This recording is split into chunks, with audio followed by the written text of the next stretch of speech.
So for yesterday, Sunday, if you will, I'm doing the Shemagh, and the reason I do the Shemagh for Sunday is because, well, I used it yesterday. How about that? Anyway, the Shemagh, of course, is a great extra tool, if you will. They're not very expensive. 100% cotton. Some of them actually are a cotton poly blend. Not a fan of those.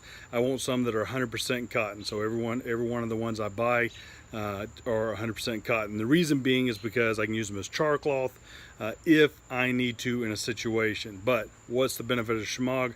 Many things. I can carry gear in it. I can use it to wipe my head. I can use it as a shawl because it'll add extra warmth.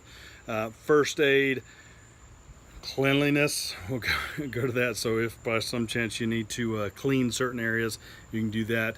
Wrap up areas so that it's isolated.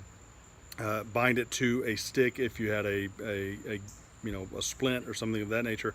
The list goes on and on and on, including dew collection if I wanted to rake it across the ground or set it out overnight, and then I can just squeeze the water into my mouth or into a container. So there's that, guys. Hey, get you a Shemagh if you don't have one. Work on winning the challenges because there's usually a 3VG one in that. So take it easy. Anyway, so that's it. Papa Bear out.